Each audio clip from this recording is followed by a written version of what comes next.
so welcome to CS Office Hours. We will be rebranding and changing our name soon, but to update about like all the community and collaboration groups and things we have going on. But today we're going to be talking about resume and job search strategies. And we have Raia and Sarah Kandari and Elizabeth Blass all sharing today. And as you can tell from my turkey hat, this is a Tuesday before Thanksgiving. And thank you, Marianne, for also having a turkey hat on with me.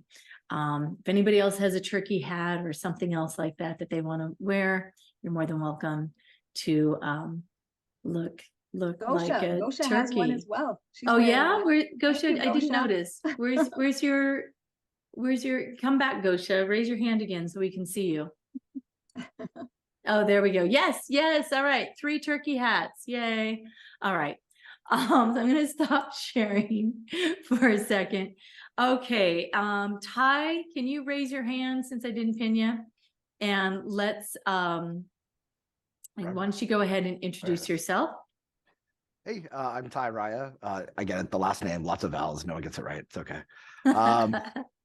I head up CS for Nozomi Networks. It's a cybersecurity company. And I also work with a lot of people who are transitioning from other fields into CS. And I've been doing that for the last, 5+ years. And one of your past roles, tell them about one of my past roles was working with a company that used AI in order to apply for you. In that process, there was a lot of gathering of data on what works, what gets through ATS systems and what doesn't. So a lot of the information I share is based off of that. So probably a little over 10,000 resumes alone kind of build some of the data that I'm sharing. Yes, only a few. Yeah, small sample. Yeah. Excellent. Sarah. Hi, everyone. Sarah Kandari or Kandari. Honestly, I'm at a point where I've lost track of which one's correct. Kandari. All right, great. I've been a customer success manager since 2020, but I'm here to share a little bit of my experience of making drastic transitions and changes to land where I am today. So I lived in Canada, but I moved to the US. So I had an international relocation aspect. And then I was originally trained to be an animator, and now I'm a customer success manager. So if you want to talk about drastic transitions, fine example. So just wanted to join the session as I recently landed another role after a recent layoff about a month and a half, 2 months ago.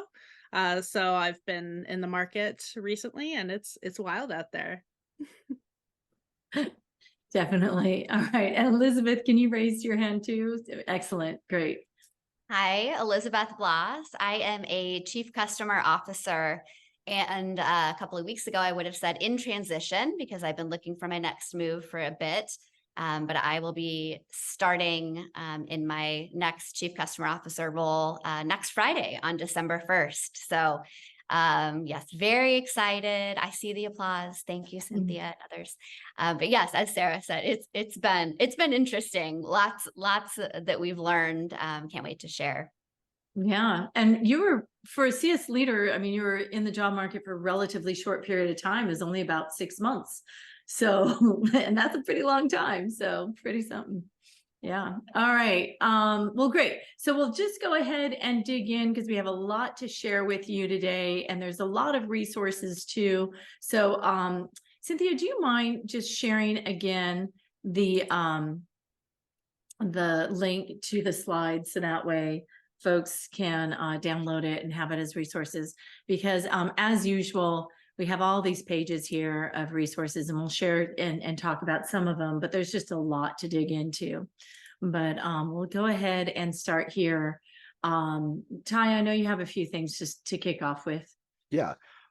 So what's changed is probably about 2 years ago or even a year ago, I had a very different take on pray and spray versus networking. I think pray and spray still works. So that's when you're applying to a lot of different places with no networking capabilities at that company. But your numbers have to be really high. Like I'm talking 50+ a day. to really get in there. So So you're not customizing a resume if correct. you're No, putting no. it out to 50. So you have to be really clear on your keywords so that they just sort of apply and work Mhm. for a bunch of folks. Yep, you got it. Today, I think networking is almost the only way in the door, with unemployment being as low as it is, right? The available jobs are slim. There's a lot of people vying for them. Networking is the best way in the door. The second, and anyone who's heard me talk before, you'll hear me say this, recruiters look at resume for an average of 7 seconds. And that's from eye tracking technology. That's not from what they think, or what they think they look at it is like 30 seconds, but it's actually about 7 seconds. So that's one of the reasons I advocate for a one pager. And in terms of best practices, ATS, so those are the systems that you apply for, right? For those, you want a resume that's really ATS friendly and easy to read. I have some examples in one of the resources, as well as a warm handover one. So that's anytime you're talking to someone, maybe over LinkedIn or email, or you're going into an interview, you want to have that nice, clean resume with a little bit of style and flair on it. And just before we dig into the rest, this is actually a link to this set of slides that Ty put together. Is also part of the resources, and that just takes up one line of all of those different resources. But maybe let's just show real quick what we mean by ATS. So ATS is when everything goes across on one line, right? Because what happens is ATS is just going to take in the data from left to right. So this is a good example of left to right. But even when you're looking at something like this, there's, where if you were going to go across left to right, it's going to get confused between the about me and the education. And then we have these other areas. Why don't you tell us a little bit about kind of these different resumes and kind of what you like about them? I can go back to any one of them if you want. Sure. In general, like the colored ones, I just like a little bit of flair to it, a little bit of personality. I think it's one of the few places that you can do it. It catches people's eye, right? In terms of that one pager, no, you might have, if you've been in the industry a long time, a 2-pager, but that one pager should be a standalone, right? So if they're not going to get the info they want, or you're not going to tease them enough to want to hear more on that first page, chances of them turning to the second, pretty slim. In terms of the design, these are just a handful of designs that I think are a little different, work really well. Some are a little bit more serious, some a little bit more fun. I don't have an opinion on if you have your picture in. I know a lot of people are very pro, very anti. I don't care. Most of the ATS systems that I see, I never see the picture anyways, as long as it's stripped out. Yeah. And just to clarify, this is not the actual picture of the person. No, Dipper is not applying for a CS role, but I'm sure you'd make a great CSM one day. Okay, great. Anything else you want to say about these in particular? Yeah, they're just, again, good examples, and I probably see, I don't know, 50 a month. So these are just ones that I pulled that I think stand out, and they're, yeah, really good examples of one pagers, which is hard to do. Yeah. And then another thing we were talking about too, when we were discussing beforehand and preparing today, is the difference of sort of what you put at the top and also how you build your bullets. And one is, in terms of your bullets, it's okay to have one, whether it has a bullet, like one line that describes, or a bullet that describes like the responsibilities and scope of your role, but that should be it. One. Yep. You don't want to get into every bullet is some sort of job description of the things you did day in, day out. What you really want is your bullet, in order to sort of come off the page, is it should be your achievements. It should be, what you accomplished, and it should show the impact, and it should show like your story of what you did to make that happen. Right. And that's also then where you're incorporating numbers and things like that. And so your most recent job having like 4 bullets, and then the job before that, maybe 3, and then anything after that is 2. And that includes having 1 bullet for the description with the scope. And anything that's like 2, if you don't want to spend one of it on description, fine. Just make them both achievements, right? Because Who cares when it's that far back? And you might think, well, I care, but the person reading it doesn't care. And like a good CSM, good CS leader, you got to think about who's reading it. Who's your customer? Your customer is your hiring manager or the people who are interviewing you. That's what you got to go for. You're not describing every single task, everything you're proud of, everything you've ever done. What you're describing is what you can do for them, what you bring to the table, right? And that is your achievements. That is where you're sharing with them what you want to do. So to that end, what you would have on the top, you certainly want to have highlights on the top, right? Especially if you're CS leader. But as Sarah was also suggesting in our group, that I thought was a really good insight, if you're an individual contributor, it might also be good to put your skills up there. Mm-hmm. By the time you're a CS leader, the skills is just sort of adding into sort of the ATS or just the, putting in more keywords and other things you can do that you may not have a story around in your bullets. But as an individual contributor, it might actually be a good thing to have that checklist. So it's just, that was something we're going to mention. And then otherwise, just talking about your story, right? Your resume is something that you should be able to take someone through your story. And that's what it is. It's that jumping off point, getting you in the door for that interview, telling your story. Who am I? Why should you be talking to me more? And each bullet then allows you to say, oh yeah, let me tell you more about that. This is when I did this amazing achievement, and I can do that for you, right? You're selling. Okay, on to other things. Ty, Elizabeth, Sarah, what else should we say before we dig into Sarah and Elizabeth's stories? What did we not cover so far? Oh my God, just in that setup? There's so much, right? There's the handout, which I put in the chat for folks. If you have individual questions, feel free to ask me. But time-wise, I think it's probably best to dig in stories. Yeah. Okay. So who wants to start first? Sarah, Elizabeth? I'm happy. Sarah, you go for it, and then I'll chime in.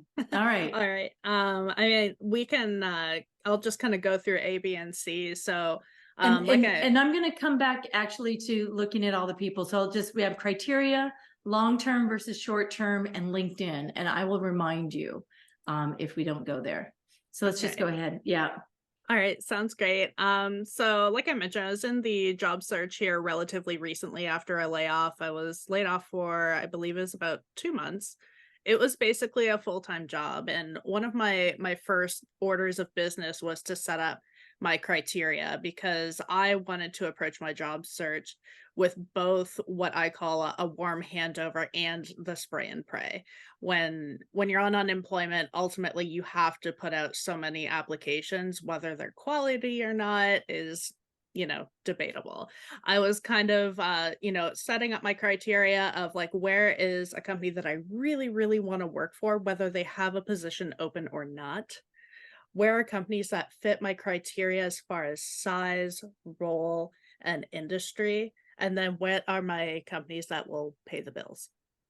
And so ultimately, my spray and pray tactic was really focused on what's going to pay the bills.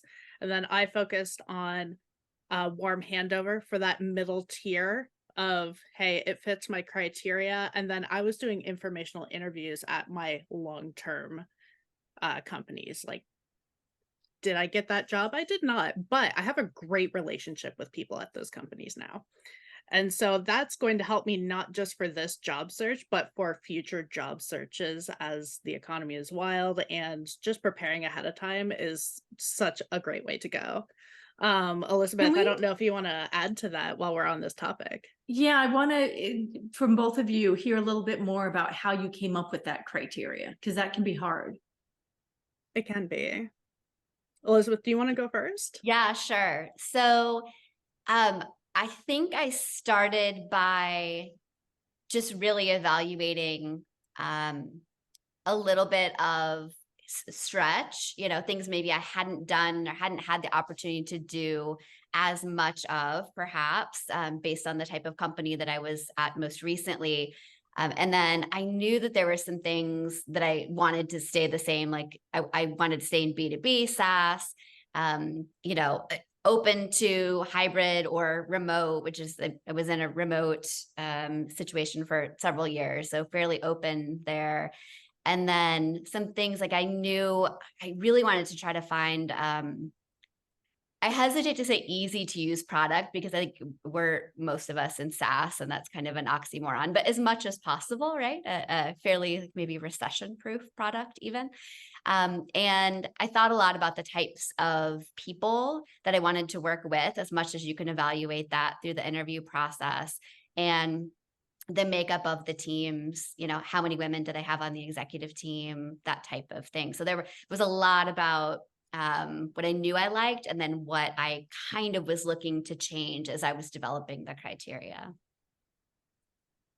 Sarah, does that align with kind of what you did, or? It does. I did have a couple of things that were more important for me. So I live in rural Pennsylvania, so remote is basically a must for me. There are no tech jobs here.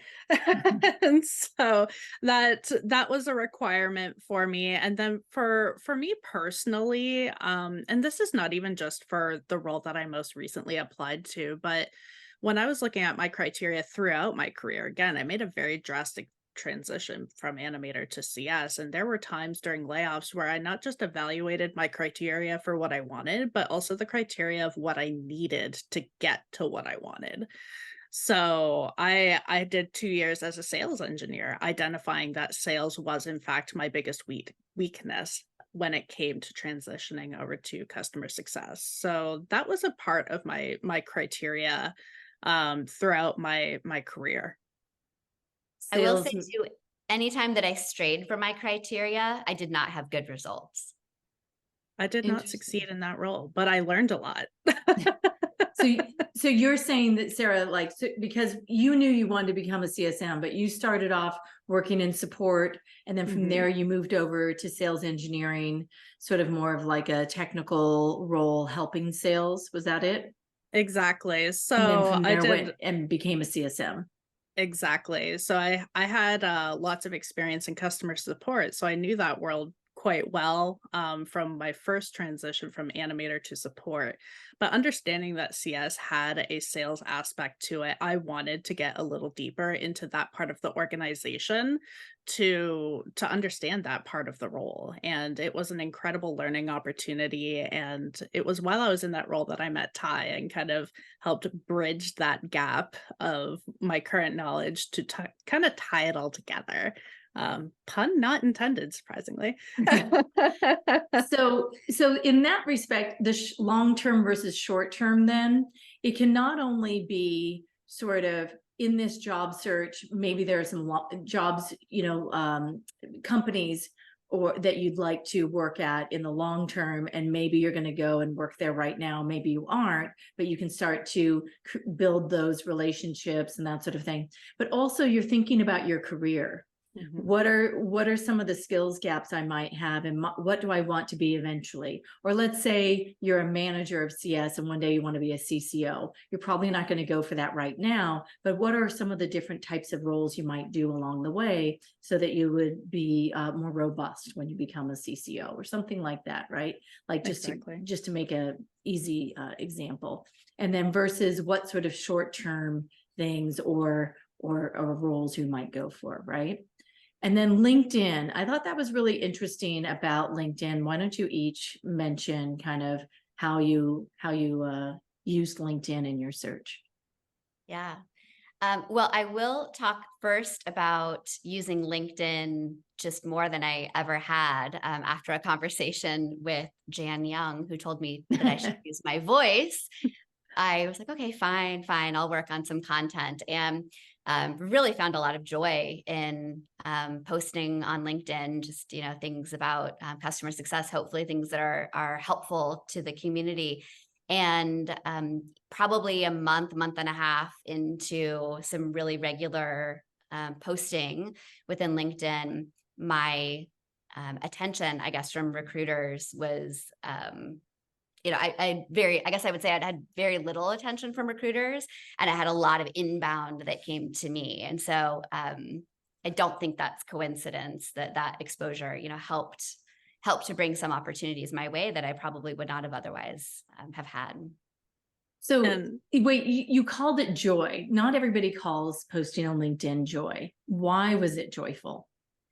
It's something, you know how they say, like, you should, if it scares you a little, it's probably the right thing to do. I just hadn't made use of it really at all. And so I think, kind of go back and forth between, well, oh, who cares? No one's going to see it anyway, to there are a lot of people on LinkedIn who might see this. And so, being able to spend some time thinking about what I wanted to write and the impact it may have. And then, you hear from people who say very nice things about, oh, this was useful, or I'm saving this. I mean, things like that. I just felt like, hey, I'm contributing. And yeah, I did. I still do. I get a lot of joy from that. Excellent. All right, Sarah, what were you, how was your experience with LinkedIn and all of that? I had to smile that Elizabeth had the exact same experience that I did, even as just an individual contributor. So for context, in 2022, I used to hear from recruiters frequently, but the moment that 2023 rolled around and when I needed it most, of course, it was radio silent. But the moment that I started making regular posts on LinkedIn is when I started getting those inbounds again. And that was the bulk of my interviews were from those inbounds. And ultimately, I did leverage LinkedIn to get my role. So there is absolutely value in making posts on LinkedIn, despite of whether you're aiming for a leadership role or feel qualified to have a voice. You absolutely don't have a minimum qualification to have a voice and contribute to this community. That's for sure. And I just want to point out too, one of the links I shared is a post from Austin Belkak, who is talking about, what does he call it? Value-driven comments. And he even shows like how you go and find who you might want to just comment on whose posts, from your target companies, and ways to then interact regularly there, and how that can help you build relationships at your target companies as well. So there's a lot of information in that resources and ways to think about using LinkedIn in that way. Any thoughts or questions before we head out to our discussion groups? Yeah, Ty. I have a quick question. Sarah and Elizabeth, the jobs that you guys just got, did you get that through networking? I would say yes. It was kind of an indirect, but yes, it was definitely through networking. And what do you mean by indirect, Sarah? How did it happen? So I actually met Anastasia through Ty. We were in a group meeting together with Ty, learning a little bit more, and she also attends these meetings from time to time, I understand. But she tagged me in a LinkedIn post knowing that I was looking. And through that tag, I got in contact with the person who made the post, who had made the post on behalf of the company that I'm working for now. That's why I say it was a little bit indirect, but they got me in touch with one of their AEs who did kind of an informational interview with me, and then got me in touch with a founder based on that. So it was, like I said, it was kind of indirect. There were multiple steps, but ultimately it was through LinkedIn. It was through a networking contact that honestly I had made through a group much like this. And that's how it happened. And it wasn't the person who that you're working with and you did the informational interview with, and that got you into interviewing for the job, that was not someone you knew before. So it's No. this extended network, right? It's not just talking to all the same people you already know today. It's expanding your network. And Yeah. Elizabeth, what about you? How did you get your role? Yeah, I had a contact that introduced me to someone in the community. I had a 20-minute conversation with that individual over the summer. And he was pretty plugged in, and he referred me to this company. So that got an intro right to the CEO, and we had a, initial conversation and just kind of knew that it clicked. So it moved through the process pretty quickly. But it was definitely through, different connections to make that happen. And it's just like Tammy is saying in chat, it's the weak ties that help you find your roles, right? It's not your very strongest ones, but through your strong ones, you get to the weak, to, sort of the expanded out. So there you go. All right. So the questions that you're going to be covering in the breakout is what job search strategies are you using or have worked in the past for you, and what can you do to tailor your current resume to better fit the strategy you're pursuing. Any other questions before we go out? Do you have the link to the breakout notes so that, because the questions are there? Any other questions? I know there were some questions over in the chat. Did everybody get their questions answered? You good? Jan, if there's no questions, I'd love to just add like a little extra flavor to those questions just to kind of help give folks a little bit of guidance. Would you mind? Really quick, because Super we're way quick. over. Yeah. So something that I kept in mind during my search is, you know, the prettier resumes are absolutely better for that warm handover. So like those inbounds, for those networking scenarios like me and Elizabeth had. So as you're kind of thinking about like which strategy are you looking to pursue, start thinking about which style of resume you need to make for that strategy and what you can do to kind of align, or why not both, right? So something just to kind of consider as you're thinking about those questions. Yeah. I definitely recommend having both versions, but yeah. All right, you ready? Everybody ready? Off you go. I'm going to do 10 breakout rooms, opening them up. And so you should have 5 or 6 people in each room. I was looking at all of the things that were being said in the chat, and there was definitely some interesting things about career gaps on resumes, and how do you find people you want to connect with on LinkedIn, and should you post, what do you post about? What other things were coming up as you were in your breakout groups? Did any of these things get resolved? Anybody want to report back here? Well, we discussed in group 7, Jan, that you need to be laser focused on where you want to go, down to the specific vertical. And that's going to help an individual not only find jobs, but people want to help and they don't know how to help us. And what we need to do, the more specific we can get of where we want to go, what industry, like SaaS, for example, well, there are hundreds of industries in SaaS, which one? Right. Yeah. And it dawned on me that today we need every edge we can get. The more specific we can get, the better the end result will be. You know, and that seems like the opposite to be true, right? Where people think, oh, no, I'll just go for everything. But in fact, if you're going for everything, you're competing against everybody. Whereas if you go more specific and narrow, and you show that you have experience for that narrow specific thing, then you become the best match, because now you're competing against somebody who just went for everything, who is not really, you know. So that's a really great point. I'm glad you shared that. Trevor, what things came up for you? I think a lot of our group discussion kind of boiled down to getting over the awkwardness of asking for help. Whether it's, you know, skills endorsements, recommendations, with talking to people.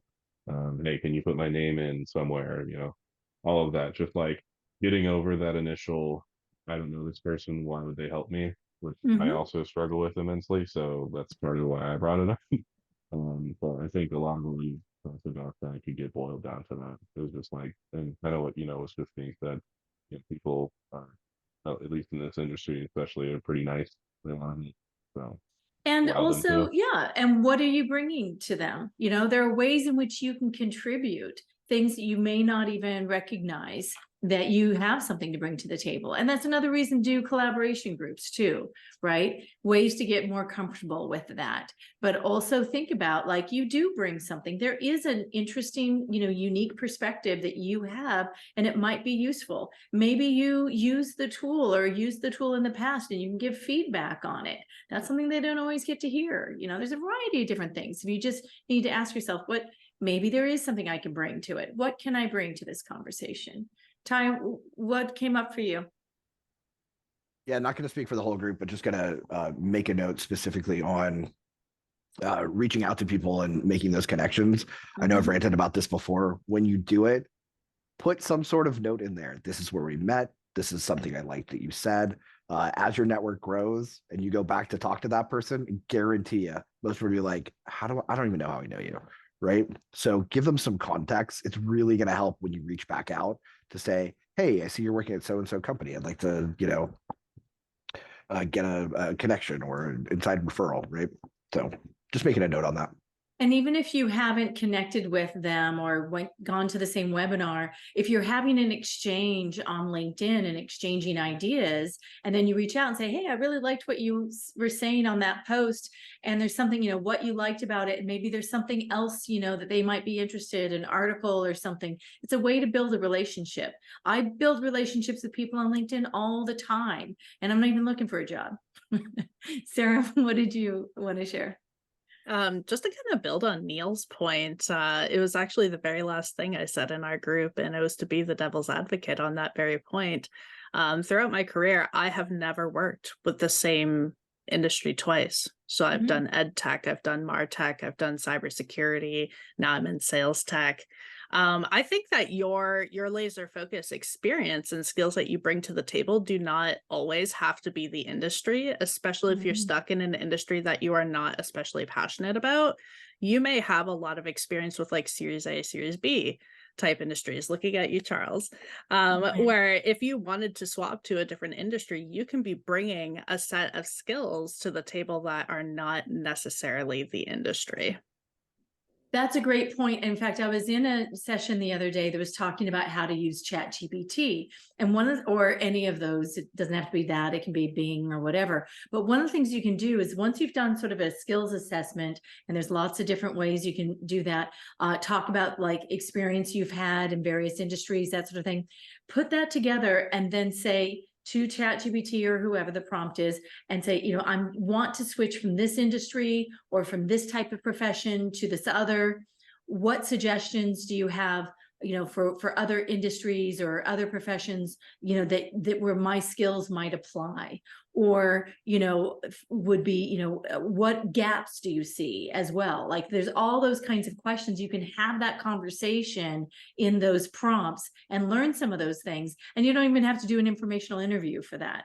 That's something that you can just do through having a conversation with an AI bot, because they're pretty good these days. Kathy.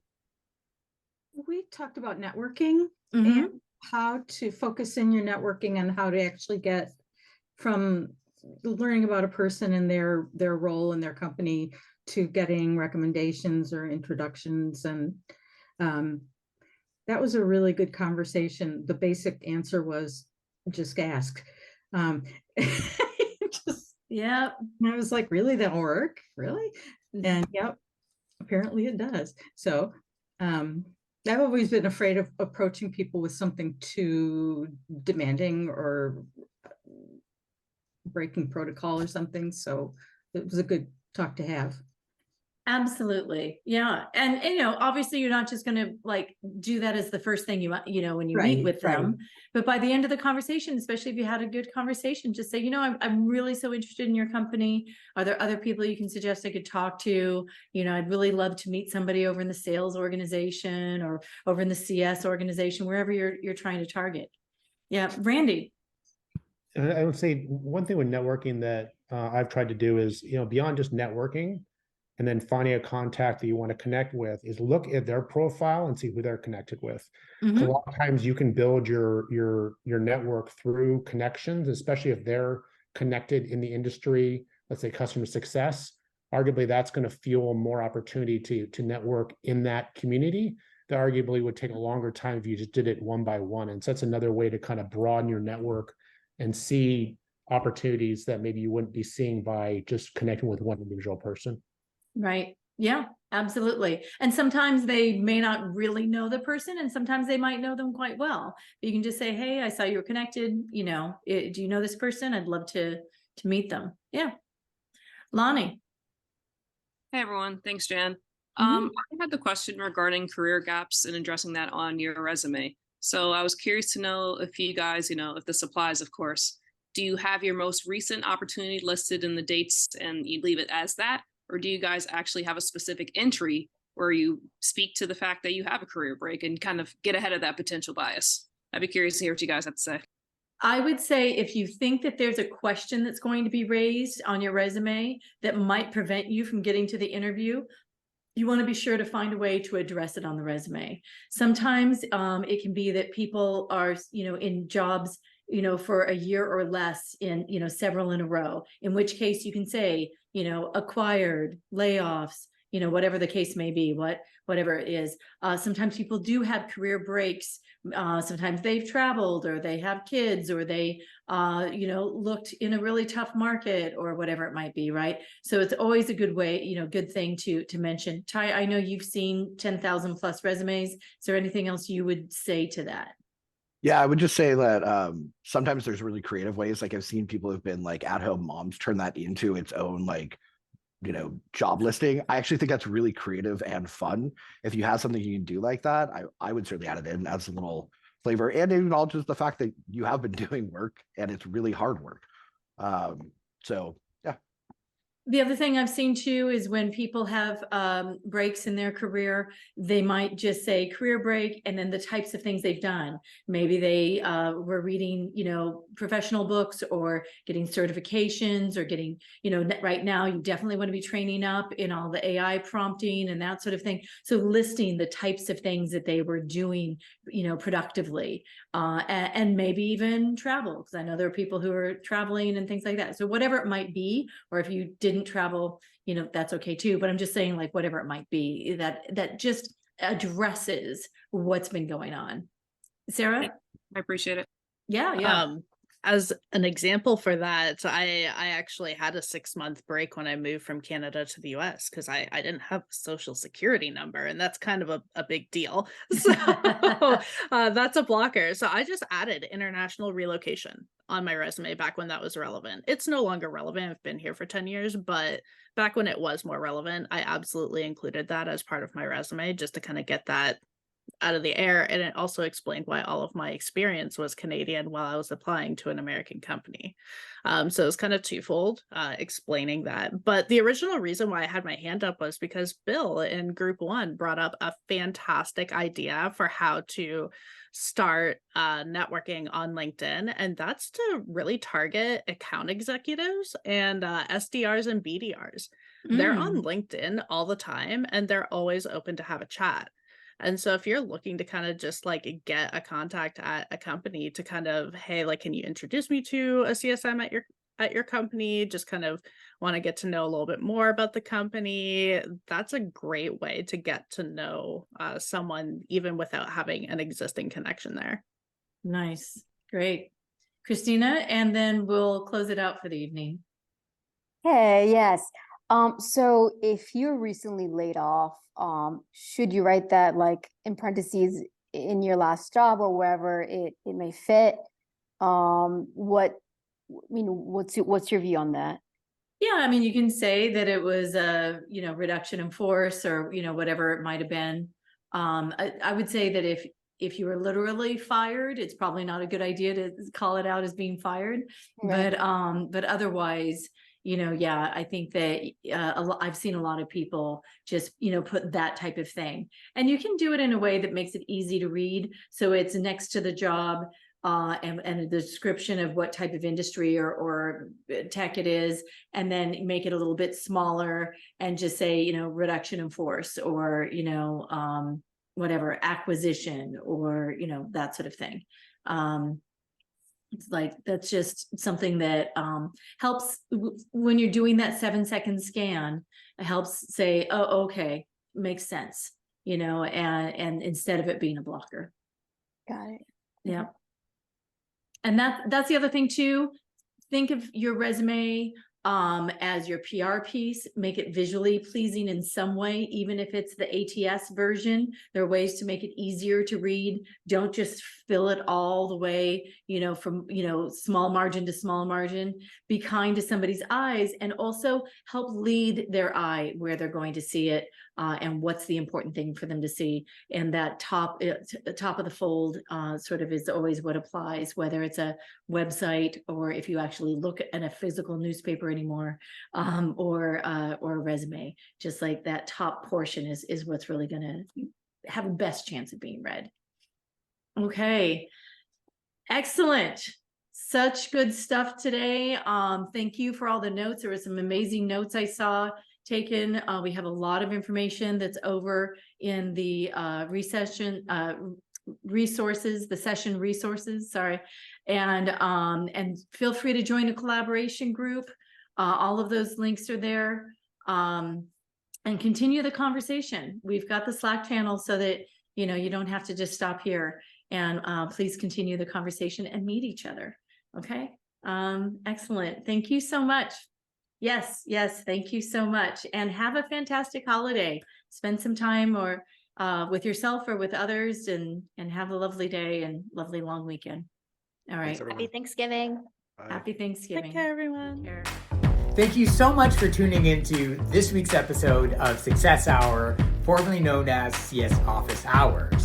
We regularly put out new content, so to be the first to know, like this episode, tap that notification bell, hit that subscribe button, and we look forward to seeing you soon.